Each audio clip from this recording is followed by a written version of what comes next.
Hello students, in last lecture we discussed about the nutrition. There were types of nutrition. They were autotrophic nutrition, the kind of nutrition that is seen in plants in which photosynthesis is there for that, and heterotrophic nutrition.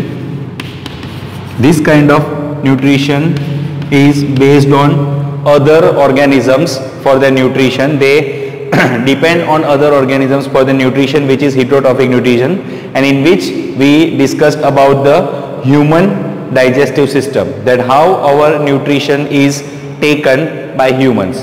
Now in this particular lecture we will talk about the process of respiration. Basically we already know that what respiration is, that is uptake of O2 and release of CO2 in living organisms. All the living organisms uses O2, that is oxygen, for respiration, and they release the CO2 in this same process. Now the food that is used during the nutrition needs to be digested, and the breakdown of the molecules that have been taken up during the nutrition is what the respiration is all about. In the process of respiration, the breakdown of the molecules happen. For example, there is a molecule which is called as glucose. This glucose is a 6-carbon product. Now during the process of respiration, this 6-carbon product is digested or it is broken down. Now if glucose is first broken down into a product called as pyruvate, that is a 3-carbon product. Up till this particular step is common in all the living organisms. Now depending on the organisms and the environmental conditions, the further division of particular process happens, or the pathway of the particular process changes according to the environmental conditions. So if there is absence of oxygen,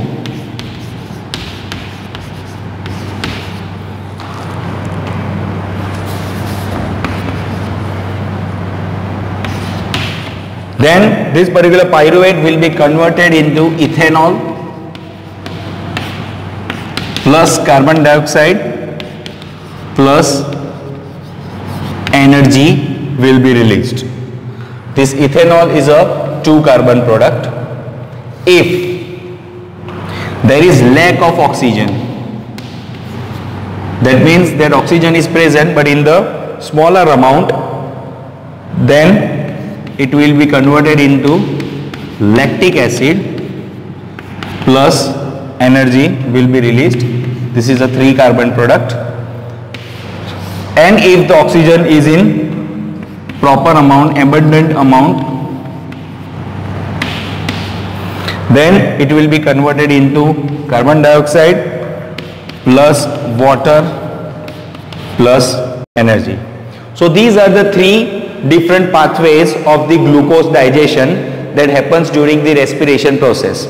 So glucose is a 6-carbon compound which will be first converted into pyruvic acid, and at that time the energy will be released in the form of ATP. Now depending on the presence of the oxygen, if the oxygen is completely absent, then it will be converted into ethanol, CO2 will be released and energy will be produced. This happens in yeast. This process happens in the yeast. If there is a lack of oxygen, oxygen is there but not in the proper amount that is required by the organism, then it will be converted into lactic acid plus energy will be released. This happens in muscles. In our muscles this process happens. You might be watching some cricket matches in which the cricketer or batsman who runs so many runs and gets the cramp in some muscles, muscle ખેંચાઈ ગયા, that is because of this process.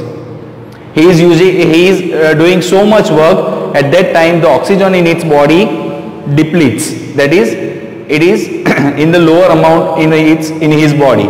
That's why this process happens and lactic acids get deposited between muscles. That's why the cramp happens. એટલે જે ખેંચાય muscles તે આને આ પ્રોસેસને લીધે ખેંચાય because of lack of oxygen. Then જ્યારે પ્રેઝન્સ બરાબર હશે ઓક્સિજનનું at that time CO2, water and energy will be produced. This process happens in mitochondria of the cell. This process happens in cytoplasm of the cell. Now you already know what is cytoplasm and what is mitochondria, so we need not get into the details. So this is the basic, that is the first and foremost step that happens in the respiration process, and in depending on the presence of the oxygen, these particular pathways may proceed. Now if we talk about plants in particular, the plants need oxygen obviously to carry out the respiration, but the release of the CO2 depends on the environmental condition. For example,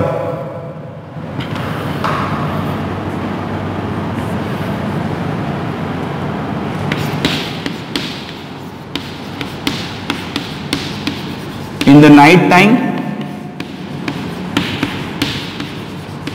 and daytime. In the night time, no amount of photosynthesis takes place, so obviously they do not require CO2 there. That's why this is the time of CO2 release. So during night time, as the photosynthesis process is not happening, it is obvious in photosynthesis process requires the light. The night time light is not there, the photosynthesis cannot happen, so CO2 is released during the night time by the plants. But in case of daytime, as photosynthesis is going on, they require the CO2, so all the released CO2 will actually be used in the process, and in particular this time oxygen will be released. So this is the exchange of the gases in respiration from plants, that is from inside the plants to outside the plants. Even the plants have some structural modifications in them so that the easy diffusion or easy processing of the CO2 and O2 can happen.